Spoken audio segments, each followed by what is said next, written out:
and welcome to the next episode of Warrior to Warrior, the Gita for beginners. In today's video, we're going to explore yet another invaluable lesson from the third chapter of the Gita, the importance of overcoming procrastination. In a previous video, we've already talked about the significance of detachment from outcomes. Karmanye vadhikaraste ma phaleshu kadachana.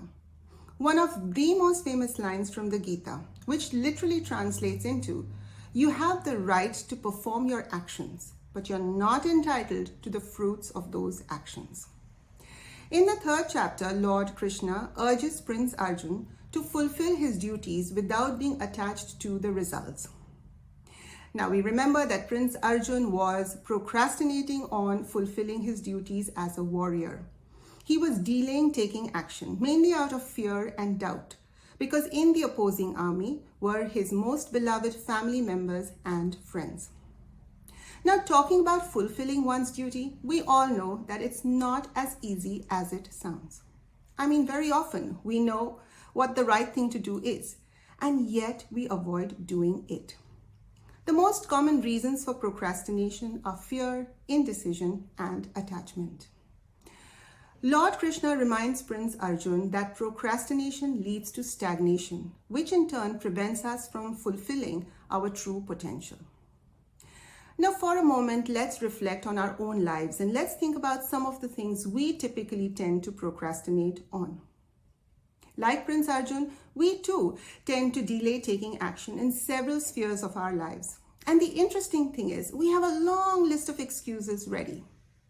I don't have the time, I'm too tired, I can't be bothered, I'll do it later. Now, over the years, tons of time management techniques have been shared by innumerable people, so I don't really want to repeat the same in this video. Instead, I'd like to share with you a slightly different concept which you may or may not have heard of, known as productive procrastination. So what exactly does this mean? This is about channeling your energy into an activity that is not related to the primary task you need to be focusing on, but it's still an activity that is beneficial and productive. Let me give you an example. Let's say at work you've signed up for a course. It's been a couple of months since you enrolled for this course, but you've done absolutely nothing with it. And that's because you've not been able to find enough motivation.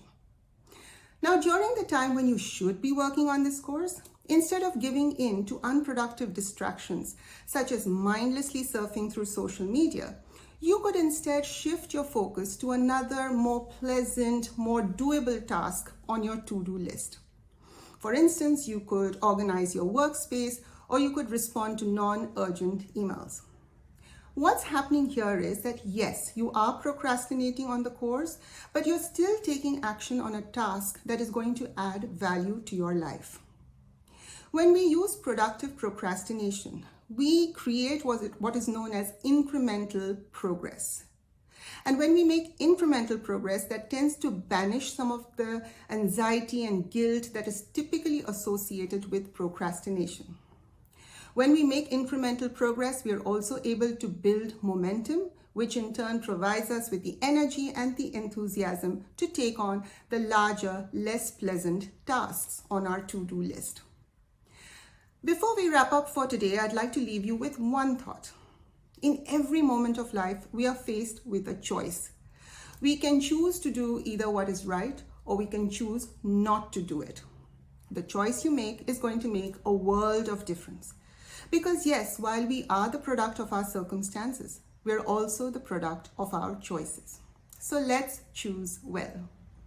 Thank you so much for joining me today. If you've enjoyed this video, don't forget to like, share, and subscribe for more content. Until next time, take care and keep smiling. Namaste.